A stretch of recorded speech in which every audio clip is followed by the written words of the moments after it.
Ողջույն, դուք դիտում եք Civilnet Business-ը, տաղավարում հյուրընկալել եմ Պետական եկամուտների կոմիտեի նախագահ Էդուարդ Հակոբյանին։ Բարև ձեզ։ Բարև ձեզ։ Շնորհակալ եմ հրավերը ընդունելու համար։ Պարոն Հակոբյան, վերջին շրջանում ձեր նշանակումից Պետական եկամուտների կոմիտեի նախագահ ինչ-որ շրջան հետո սկսվեց բավական մամուլում հատկապես քննարկվել այն, որ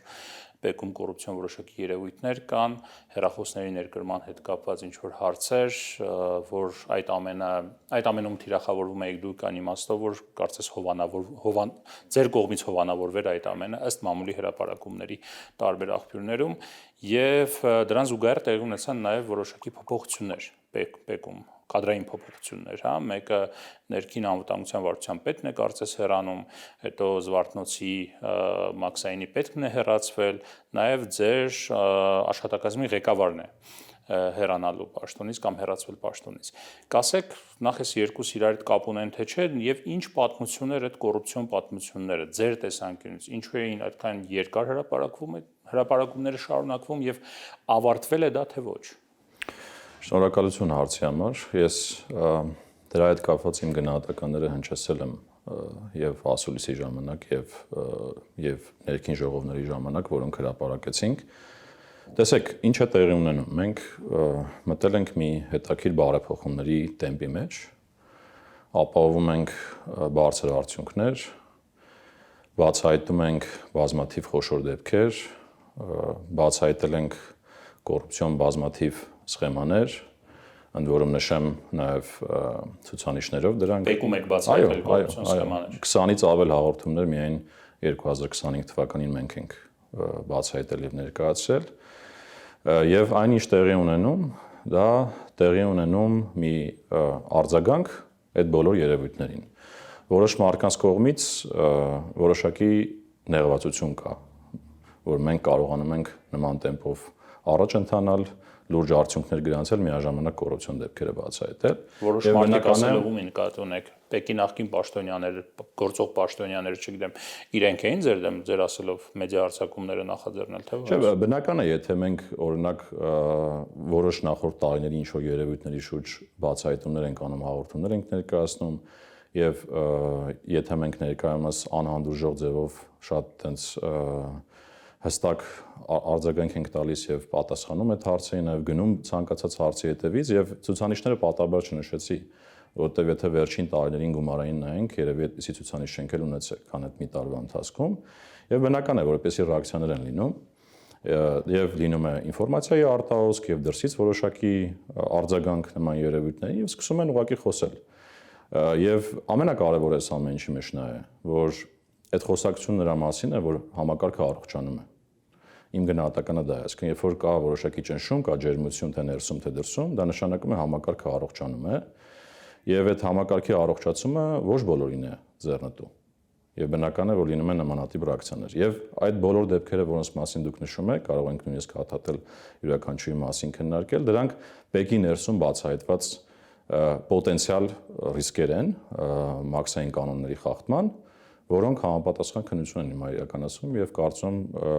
այս տարվա ընթացքում այդ բացահայտումները կլինեն եւ մեղավորները օրենքի ամբողջ խստությամբ կպատժվեն։ Հիմա գամ կադրերի մասին, դա կարեւոր է։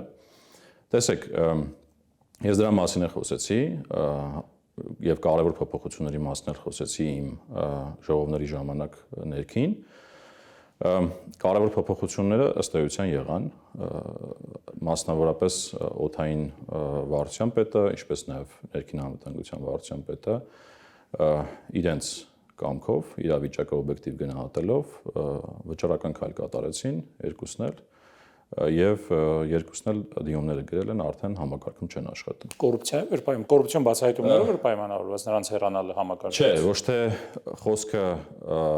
իրենք դրանց հետ առնչության մասին է խոսքը, այլ քանի որ ունենք մի իրավիճակ, որ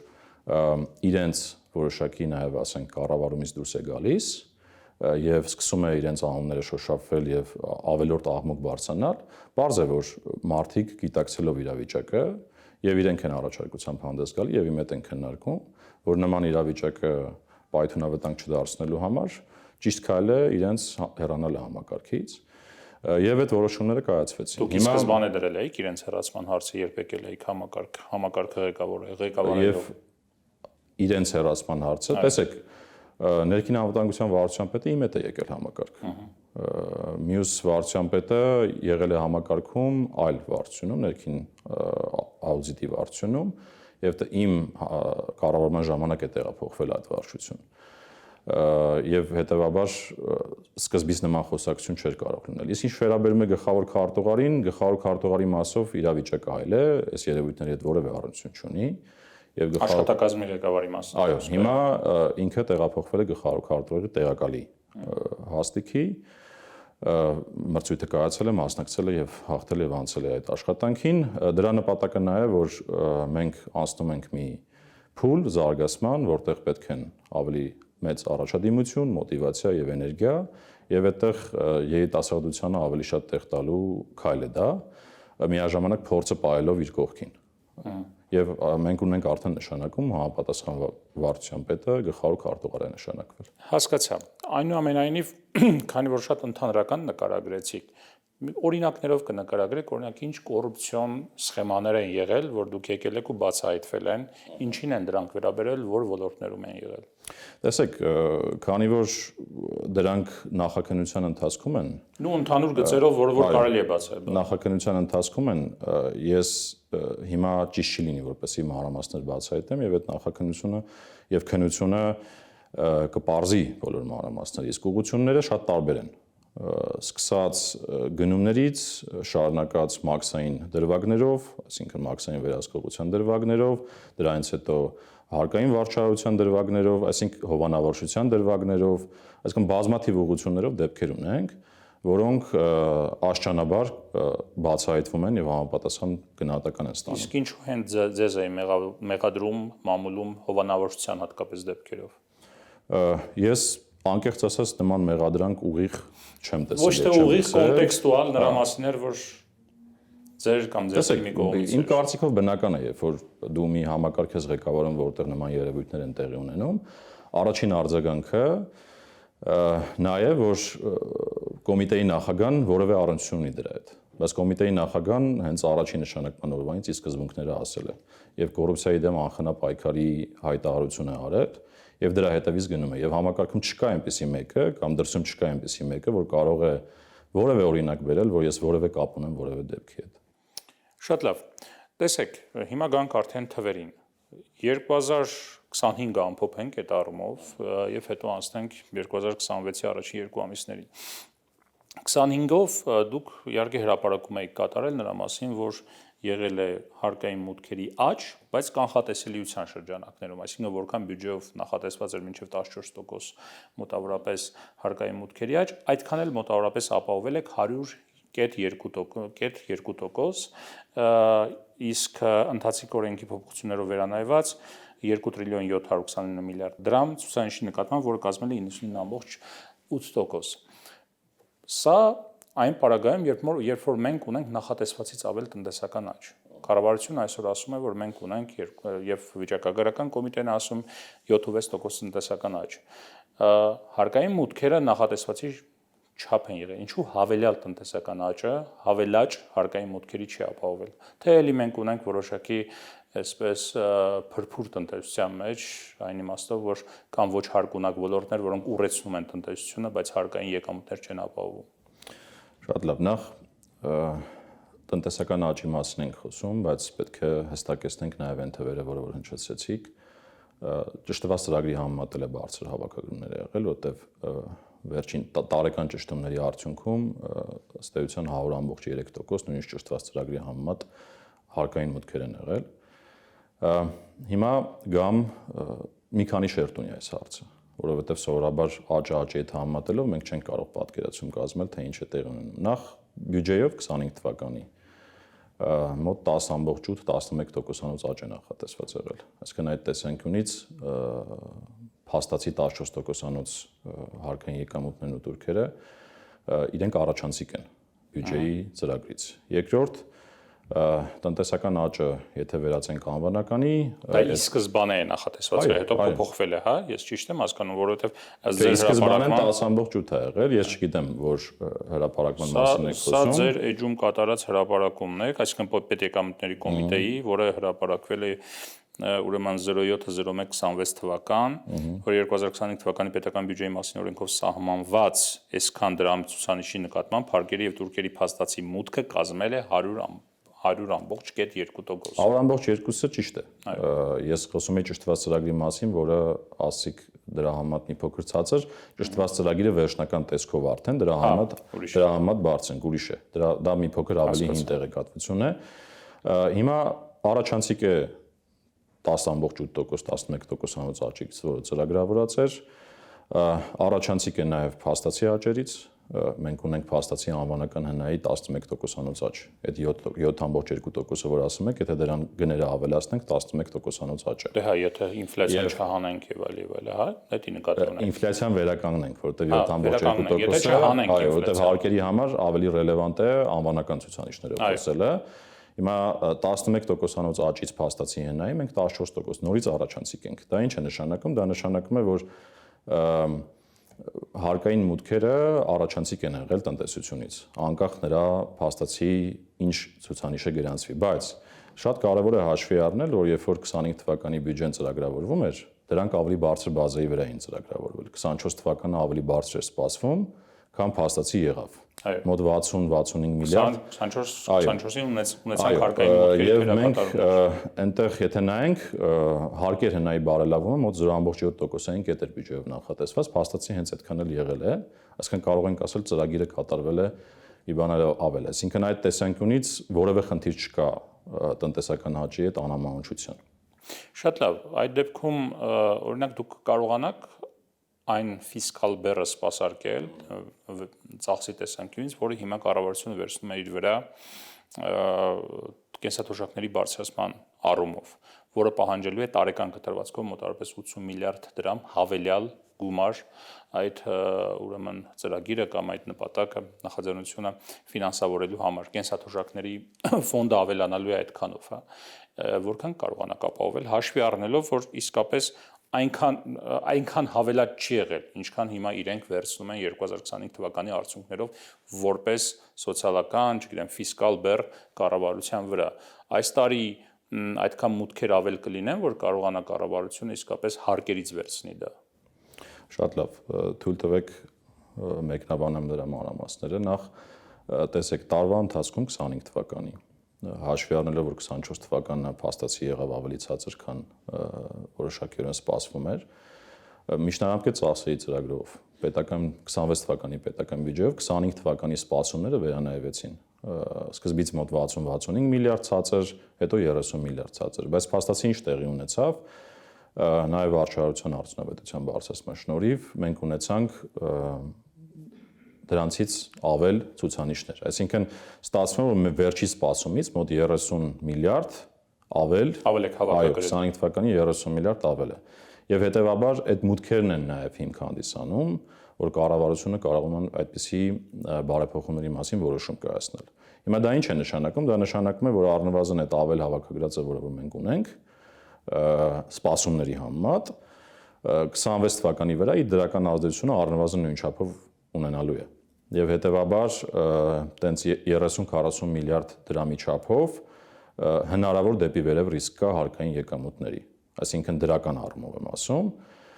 եւ երբ լսել եմ նաեւ ֆինանսների 80 միլիարդից կեսը դուք կարողանաք ապահովել հարկերի տեսանկյունից։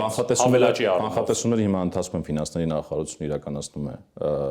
խոսենք դրա մասին ավելի բաց, երբ որ ներքին քննարկումները ավարտենք, բայց ես խոսում եմ այդ ռիսկի մասին եւ դա է նաեւ հիմք հանդիսացել նմանատիպ որոշում կայացնելու համար։ Նաեւ ֆինանսների նախարարությունը, եթե չեմ սխալվում, նշեց պաշտոնապես նրա մասին, որ կան նաեւ այլ աղբյուրներ, օրինակ պաուստային ֆոնդեր կան կամ այլ հնարավոր խնայողություններ կան, որոնք գեներացնելու արդյունքում այս միջոցները կֆինանսավորվեն եւ ես վստահ եմ, որ առանց որևէ ցնցման այս միջոցները կֆինանսավորվեն։ Շատ լավ, տեսեք, այդ ամենը ինչ որ դուք հավաքագրում եք, դա գալիս է տնտեսությունից։ Բեկը իհարկե հավաքագրողն է հարկերը հավաքողների խնդիրներ հնարավորինս մաքսիմալ շատ հավաքել, բայց այդ տնտեսությունը պետք է դա թույլ տա։ Երբ որ նայում եք մեր տնտեսության կառուցվածքին, հա, ինքը կարողանա իր վրա իսկապես երկարատև կտրվածքով տանել այս բեռը, սոցիալական բեռ, ես նկատում եմ դրանից առաջ ներդրվեց օրինակ առողջության ապահովագրությունը, համընդհանուր, հիմա ներդրվում է այս ռեֆորմը, այսինքն թոշակների ավելացումը, որը 80 միլիարդ դրամ հավելյալ ծախս է ենթադրում, տնտեսությունը կարողանա դա ֆինանսավորել։ Իմ կարծիքով այո, իհարկե դուք օբյեկտիվ հարցեր եք բարձրացնում, որտեղ տնտեսության մեջ երևույթներ կան, նույն այդ 7.2% աճի մեջ կան ճյուղեր, որոնք ոչ միանշանակ են հարկեր գեներացնում, կամ ավելի փոքր չափով են գեներացնում, քան կարող են գեներացնեին, մասնավորապես խոսքը օրինակ կարող վերաբերվի տեղեկատվական տեխնոլոգիաների ոլորտում, որը բավական մեծ նպաստում է ցուցաբերել այդ 7.2%-ին, ինչու որովհետև ՏՏ ոլորտում հարկային արտոնություններ կան, աջակցության ծրագրեր կան, բազմաթիվ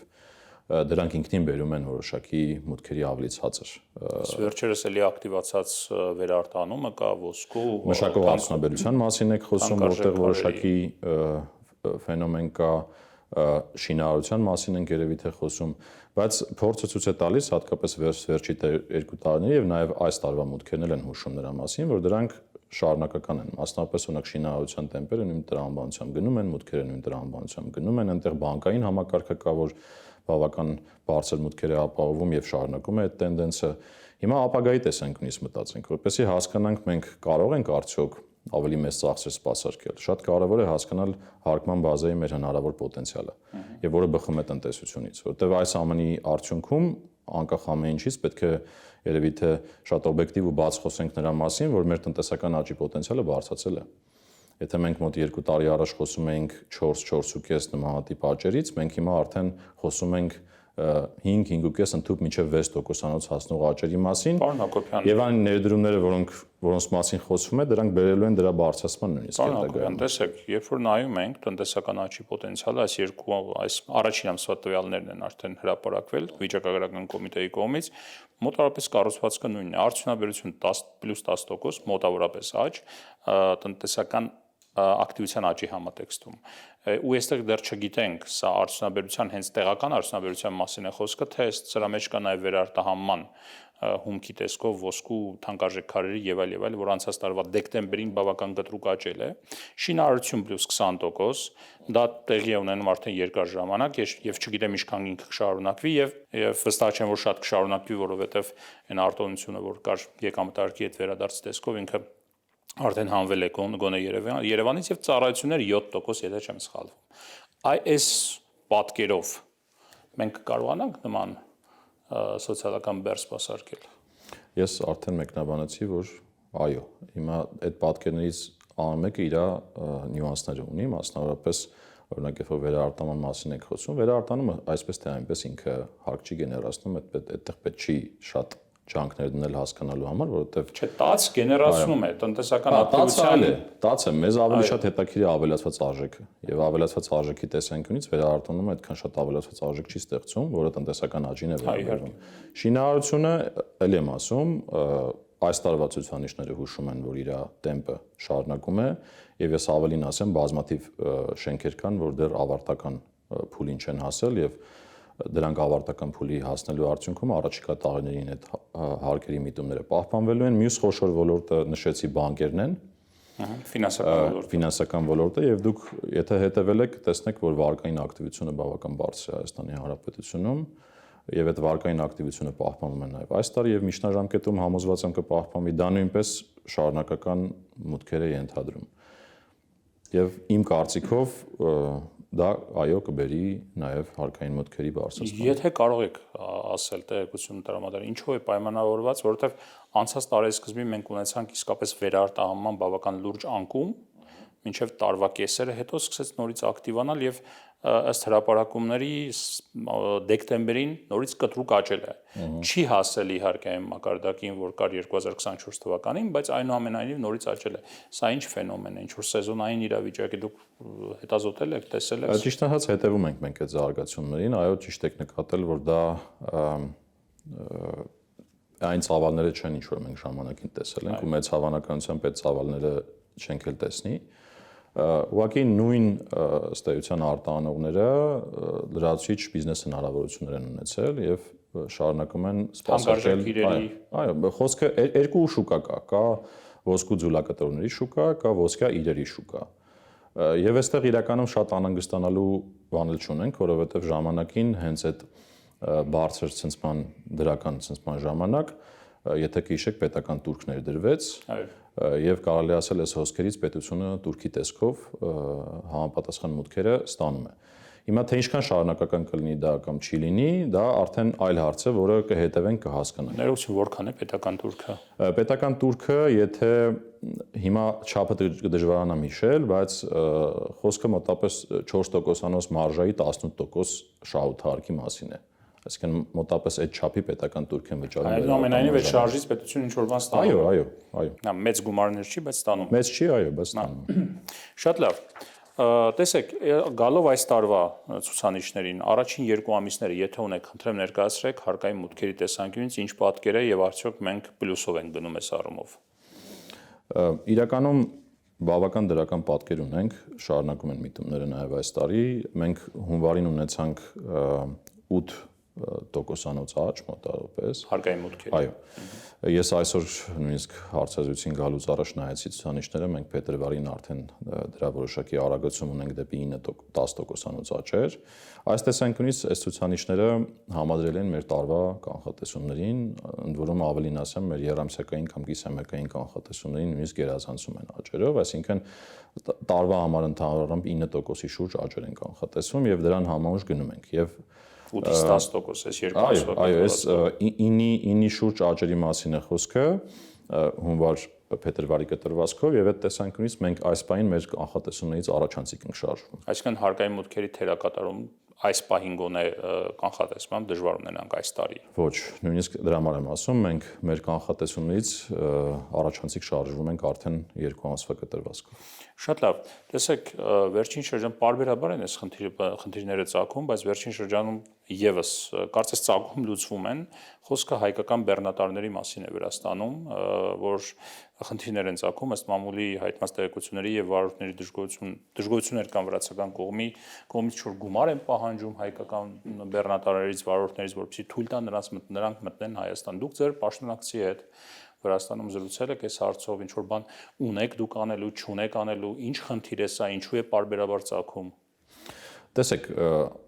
սա երևի թե անցած տարվա ընթացքում մեկնարկած process է, ուղղակի Վրաստանն է որոշել որոշակի ավելի խիստ վերահսկողություն իրականացնել իր տարածքով անցնող բեռների նկատմամբ, բայց հարցերը շատ տարբեր են, այսինքն կան հարցեր, որոնք տարբեր կառույցների տիրույթում են։ Հիմա օրինակներով եթե փորձենք գնալ, օրինակ կոնյակի դեպքը, որը այտենց շատ մեծ անուն բարձրացրեց անցած տարի, դա փորձաքննությունների հարց էր, այսինքն Վրաստանի կառավարությունը խնդիր է դրել փորձաքննություններ իրականացնել։ Հա թեպետ իրենց տարածքում չէր վաճառել, բայց նախարարության տիրույթի հարց էր։ Լինում են օրինակ դրվագներ, որ մաքսային զննման հարց կա, այդտեղ մեր տիրույթում է։ Հիմա այս վերջի դրվագը, որ արդեն շինարարների ոլորտին է վերաբերվում, այստեղ ըստ իրենց պաշտոնական տվյալների, ինչպես նաև մեզ տեղեկացված տվյալների, մաքսային վերահսկողության հարց չէ, այլ պարզապես իրենց ֆինանսների նախարարության քննչական ծառայությունը առանձին ռիսկեր վերլուծելով եւ հասկանալով, որ ինչ որ հարցեր կան այդտեղ, լրացուցիչ ուսումնասիրություններ է իրականացնում։ Անկախ դրանից մենք օպերատիվ կապի մեջ ենք թե իմ մակարդակով, թե մեր գործընկերների, օրինակ վարչության պետեր կլինեն, բաժնի պետեր կլինեն մակարդակով եւ ցանկացած հարցը, որ մաքսային վերահսկողության տիրույթում է, մենք փորձում ենք օպերատիվ լուծումներ տալ։ Սա ավելի շատ այդ քննչական գործողությունների տիրույթում է։ Հասկացա։ Վերադառնանք մի հարկատեսակի, որը պարբերաբար քննարկվում է հատկապես փոքր եւ միջին բիզնեսի համատեքստում, դա շրջանառության հարկն է։ Տեսեք, երբ այս հարկի վերաբերյալ այս հարկատեսակը վերացնելու մոտարկելու ԱՀ-ին, չգիտեմ, ԱՀ-ի անցման առումով խոսակցությունները երբ տեղի են ունենում եւ ֆինանսների նախարարները նաեւ այս տաղավարում ասաց, որ ապագայում հերանեկարում ցանկություն կա, նպատակ կա վերացնել ընդհանրապես այս հարկատեսակը եւ անցնել արտոնյալ ռեժիմ չունենալ եւ անցնել ավելացված արժեքի հարկի, քննադատություններին անդրադառնալով իշխանությունը սովորաբար ասում է, գիտեք ինչ, նախ մարդիկ չեն աճում, փորձում են այդ ուրեմն շրջանառության հարկի տակ աշխատել, բիզնեսները չեն աճում եւ երկրորդը վտանգ կա, որ մեծ բիզնեսները սկսում են մասնատվել եւ որոշակի այսպես ցածր հարկային բազայում գործունեություն կատարել, հա։ Հիմա խնդրեմ ներկայացրեք մեզ, հա, օրինակ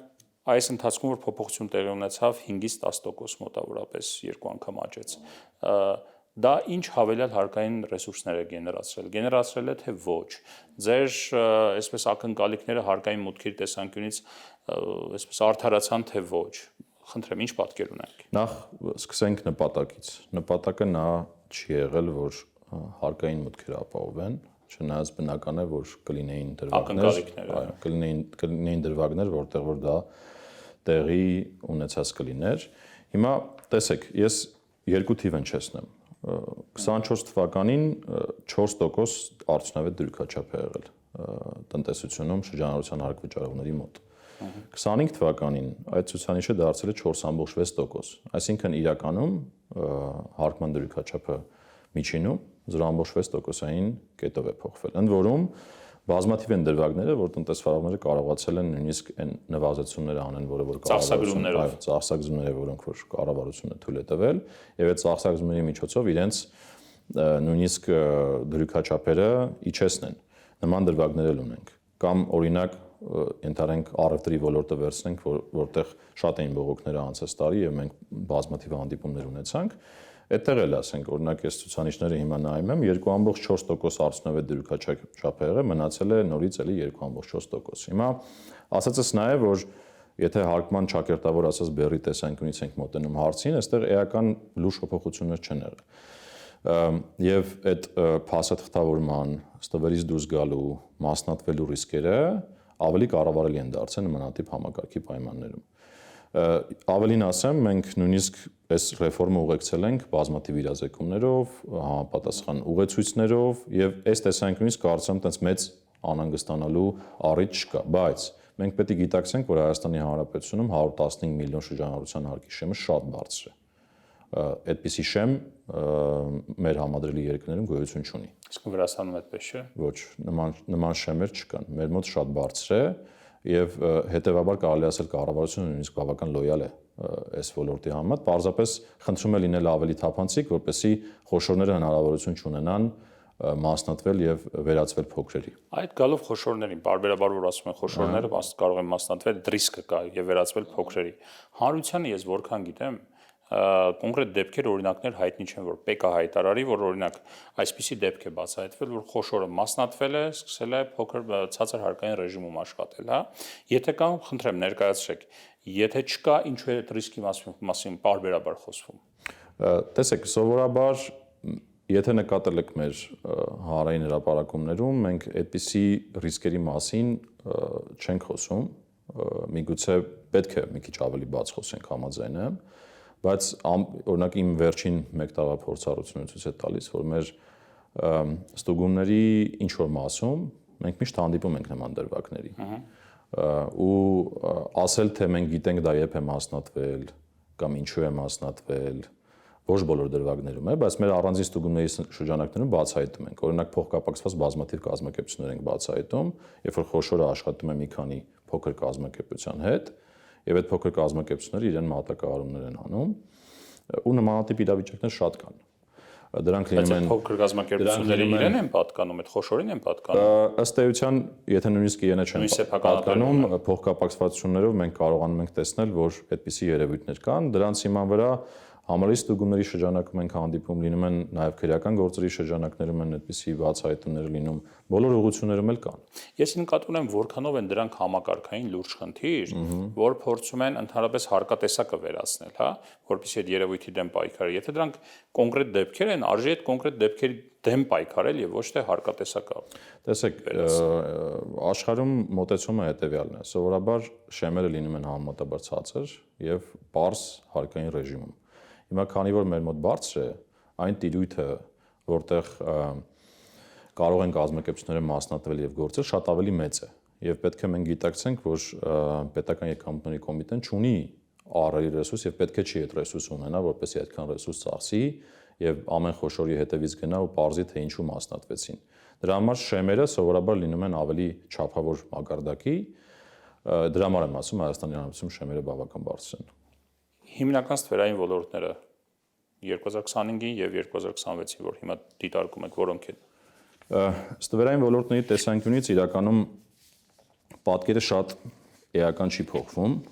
բայց ես իրականում կուզենամ մի քանի առիթ օգտագործելով մի քանի թվեր հնչեցնել մեր թվերի հետ կապված, որովհետև այստեղ մեր ջանքերը բավական մեծ են եղել ու բավական մեծ արդյունքներ ունենք։ Նախ նշեմ, որ 363 միլիարդ դրամի 44%-ով ավել աճ 24 թվականին ստվերային շրջանառություն ենք բացահայտել։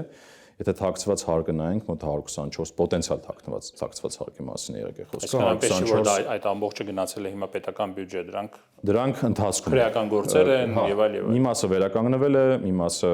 օրինակ 37 միլիարդ դրամը վերականգնվել է։ 124 միլիարդից 29%-անոց աճ ունենք օրինակ այդ թաքցված հարկի, բայց այստեղ կարևորը որն է։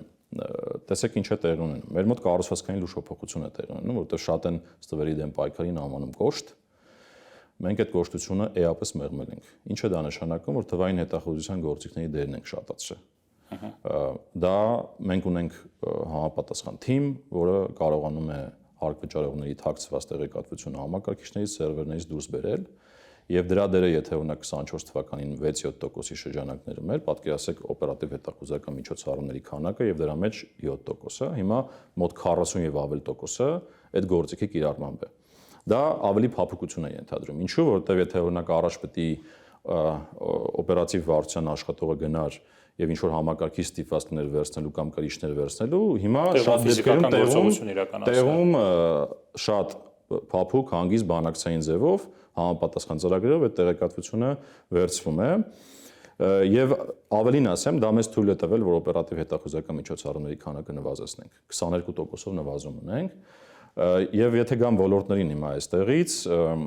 նախ մեր հիմնական ոլորտները շինարարությունը, առևտուրն են, իրենց լայն իմաստով բոլոր շղթաներում, այսինքն այդ երկու ոլորտներում հիմնական ստվերն է լինում, բայց անցած տարի հետաքրքիր տենց երևույթներ տեղի ունեցան, մասնավորապես օրինակ սպորտային ակումբների ոլորտը, որտեղ տենց մեծ միջոցառում ունեցանք։ Երկրորդը սերվերային մեծ համակարգ բացահայտեցինք, մոտ 30 միլիարդ պոտենցիալ։ Սպորտային ակումբների նկատի ունեք մարզասրահները։ Այո։ Երբեք դրան չէինք օրինակ առնչվել, կամ սերվերային մեծ համակարգ բացահայտեցինք, որտեղ օրինակ դեղատներից ցանցեր դուրս եկան, որ երբեք օրինակ մեր ուշադրության, ոչ թե ուշադրության կենտրոնում, այլ մեր ստուգումներով այդպիսի բացահայտումներ կարելի ասել չէին եղել։ Եվ այսպիսի դրվագներ, նաև խաղային ոլորտում ունեցանք էական բացահայտումներ, այդ մի քանի ոլորտներ այդպես դրվագային խոշոր դեպքերն էին, որոնք 25 թվականին արձանագրվեցին։ Այդ առումով այս տարի ինչ թիրախներ ունեք, այսինքն որ ոլորտներն են էլի շարունակել ուշադրության կենտրոնում մնալ։ Տեսեք, որոնք սովորաբար հենց շինարարությունն ու առևտուրը, որի մասին խոսում եմ, իրենք միշտ են ուշադրության կենտրոնում, բայց ես ուզում եմ մի կարևոր հանգամանք նշել, որ մենք գործում ենք ռիսկերով։ Ինչ է դա նշանակում։ Իդեպ մենք նշեմ նաև դրա մասին ներքին բազմաթիվ վերակազմակերպումներ են կարել ու մեր վարչությունները դարձրել ենք ոլորտային տրամաբանության մեջ եւ մենք ոլորտը ամբողջությամբ վերլուծում ենք, երբ որ ռիսկերը վեր ենք հանում, թիրախավորում ենք ոլորտի սուբյեկտներին եւ գնում ռիսկերի հետևից, ոչ թե կոնկրետ պարզ ինֆորմացիայի իման վրա գնում ենք ինչ-որտեղ ստուգում անելու եւ այս տեսանկյունից ռիսկերի վրա հիմնված է մեր ստուգումը։ Այս իմաստով շարունակելու ենք այս ճանապարհը եւ ավելին ասեմ, մեր այդ խոշոր բացահայտումները դեռ վերականգնումների վերածելու կարիք կա եւ մենք նաեւ գնալու ենք այդ ուղղությամբ։ Պարոն Հակոբյան, ձեր կուրացիայի տակ է ոչ միայն հարկերը, այլ նաեւ մաքսային ոլորտները, այսինքն պետական դուրքերը, որ այնտեղից գալիս են, այս ոլորտում ինքս որ պարբերաբար առնչվում եմ նաեւ օդանավակայանում կլինի, չգիտեմ, սահմանը հատելիս եւ այլ, որոշակի դրական էլեմենտներ իհարկե տեսնում եմ աշխատանքի տեսանկյունից, բայց այնուամենայնիվ մաքսային աշխատանքի առումով պարբերաբար լսվում են տարբեր բողոքներ նաեւ։ Ինչ է կարել այս ընթացքում եւ ինչ եք նախատեսում անել։ Շատ լավ, նախ նշեմ, որ մենք խոսեցինք հարկերից բավական շատ, բայց մաքսային մասով էլ բավական մեծ արդյունքներ ունենք մաքսային վարչարության տեսանկյունից։ Մի քանի իրական ռեֆորմներ ենք մենք իրականացրել։ Մենք անցած տարի ամբողջությամբ վերանայեցինք մեր ռիսկերի համակարգը եւ մաքրեցինք ամբողջ պատմությունը, թողնելով այնպիսի ռիսկերի համակարգ, որը թիրախային ձևով եւ ճիշտ ձևով ռիսկերն է թիրախավորում եւ սրա արդյունքում ունենք մեծ հաջողություններ եւ ոչ միայն իհարկե ներդրեցինք արտահանողների 24/7 ռեժիմով սպասարկման համակարգ, ներդրեցինք ինքնաշխատ պաստողնման համակարգ եւ արդյունքում ունենք մի քանի 3 լուրջ ցուցանիշ, որը կուզենայի հնչեցնել։ Խնդրեմ։ Առաջինը նախ օրինակ ներմուծումները, այսինքն ներմուծողը առնչվելիս մաքսային գործընթացներին իր գրանցումից մինչև բացթողում 5 ժամով կրճատում ունենք 2025 թվականին։ Միջինացված։ Այո, միջինացված եմ ասում, տարբեր տեղեր կարան շատ լինեն, տարբեր տեղեր կարան շատ ավելի քիչ լինեն, բայց միջինում 5 ժամով ավելի քիչ ժամանակ են ծախսում մաքսային գործընթացների։ Իսկ առհասարակ որքան են ծախսում, այսինքն 5 ժամ կրճատվելուց Շատ տարբեր են, շատ տարբեր են, դրա համար էականը փոփոխությունն է, բայց այդտեղ մի կարևոր ցուցանիշ էլ կա, մասնավորապես մենք ունենք ռիսկերի մակարդակներ, կանաչ, դեղին, կարմիր, կանաչ ռիսկի մակարդակը 16-17%-ային կետով աճել է, հիմա 72-73% է, այսինքն դա նշանակում է, որ մեր բոլոր արտահանումների եւ ներմուծումների 70%-ից ավելը հիմա ռիսկից դուրս է, ինչ որ զննում չի ենթադրում, այսինքն դա նաև արագագործություն է, ժամանակատարության էական կրճատում է, մարդկանց բյուրոկրատիայի տեսանկյունից եւ ծախսվող ժամանակի տեսանկյունից հարմարավետություն է եւ այսպես շարունակ։ Դրանք են եւ նաև զնման դեպքերը բավական նվազել են, եթե 9% էր կարմիր ռիսկի մակարդակը, արդեն իջել է միջազգային ստանդարտներին մոտ 5-ից ցածր տոկոս մակարդակի։ Շատ լավ, բայց հուսամ ռիսկերի կառավարելիությունը չի թուլացել դրա արդյունքում։ Բացարձակ, նույնիսկ մեր եթե բացահայտումները նայենք իրավախախտումների, տեղ երկնի շաճեր ունենք, դա խոսում է նրա մասին, որ մենք առևտրի դյուրացման ճանապարհով եւ ռիսկերի համակարգի լավացման ճանապարհով ավելի լավ ենք թիրախավորում այն խնդիրները, որոնք որ կան։ Շատ լավ, շնորհակալ եմ զրույցի համար։ Ես եմ շնորհակալ։ Civil Business տաղավարում ես զրուցեցի Էդուարդ Հակոբյանի հետ։ Առողջ եղեք, կհանդիպենք։